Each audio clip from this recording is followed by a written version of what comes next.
أكد سمو الفريق الركن الشيخ ناصر بن حمد آل خليفة مستشار الأمن الوطني قائد الحرس الملكي أن مملكة البحرين باقية على عهدها ووفية للقيم التي أرساها وجسدها شهداء البحرين وأبطالها، والذين قدموا أرواحهم وبذلوا الغالي والنفيس في سبيل الدفاع عن المملكة وشعبها وتأصيل قيمها ومبادئها ورسالتها الرامية إلى نشر قيم السلام والأمن والتعايش والتضامن. وأشار سموه إلى أن شهداء البحرين قد لبوا نداء واجبهم في أشرف ميادين التضحية والعطاء، وتسابقوا بأرواحهم لحماية مملكة البحرين وشعبها ومقدراتها وإنجازاتها. جاء ذلك بمناسبة الاحتفاء بيوم الشهيد بحضور سمو العقيد الركن الشيخ خالد بن حمد آل خليفة قائد قوة الحرس الملكي الخاصة وعدد من ضباط وضباط صف وأفراد الحرس الملكي وعدد من ضباط قوة دفاع البحرين.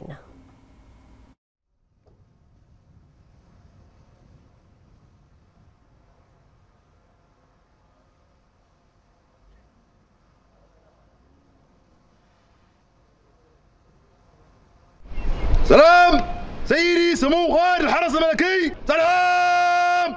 قف.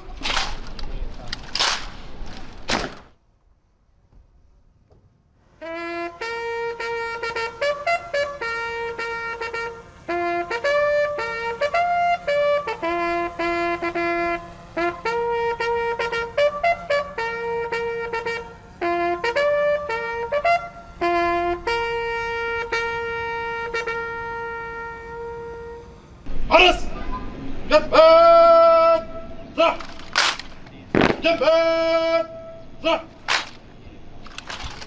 عسري.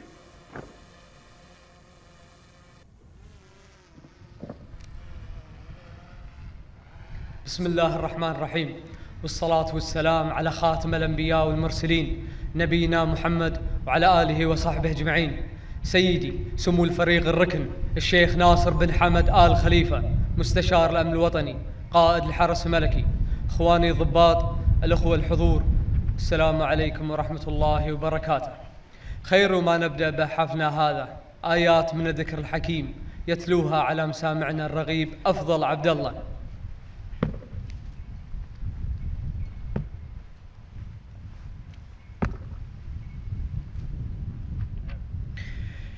أعوذ بالله من الشيطان الرجيم. بسم الله الرحمن الرحيم.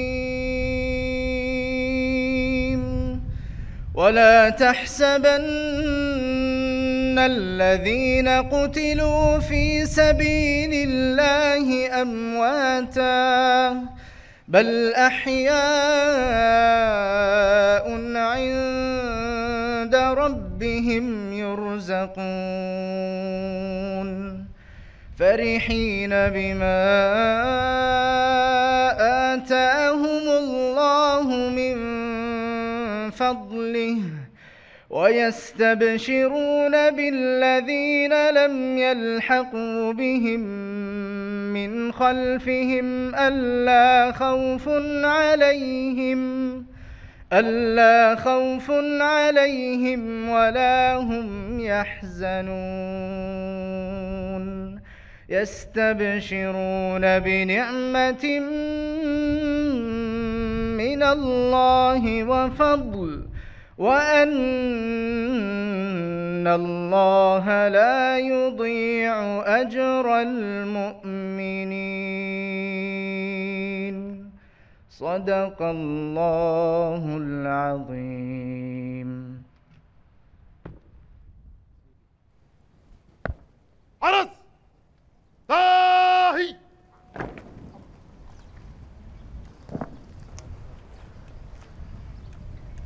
سيدي دقيقة صمت حداد على أرواح الشهداء.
سيدي الدعاء لأرواح الشهداء مع العميد الدكتور محمد بوجندل.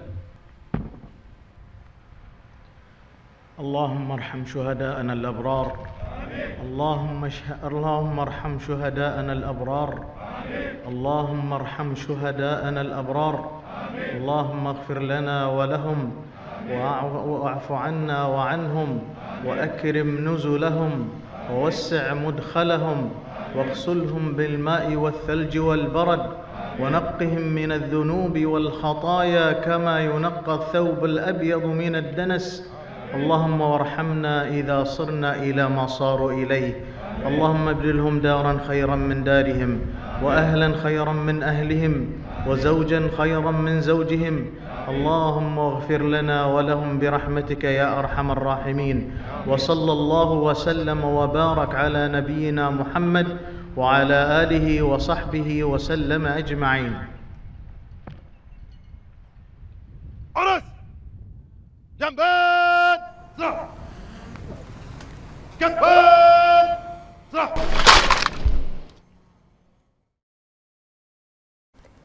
وقال سمو الشيخ ناصر بن حمد: في هذا اليوم المجيد الذي نحتفي فيه بيوم الشهيد نقف إجلالا وإكراما لتضحيات شهدائنا الأبرار.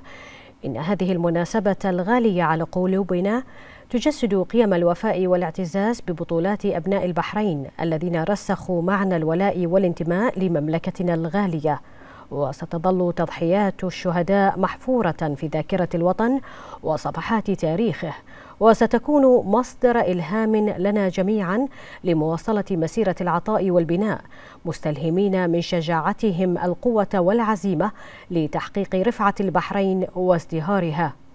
وتابع سموه: إن شهداءنا الأبرار يمثلون أسمى معاني التضحية والوفاء، وتركوا لنا إرثا خالدا من القيم الوطنية النبيلة، كما أن فضائل شهدائنا ستبقى نبراسا ينير طريقنا نحو مستقبل أكثر أمنا وازدهارا لمملكتنا. وإننا بهذه المناسبة نوجه الدعوة إلى أبناء البحرين لاتخاذ الشهداء قدوة لهم في الولاء للمملكة والبذل والعطاء والعمل الجاد والمخلص في سبيل رفعة وتعزيز ونشر الأمن في ربوع المملكة.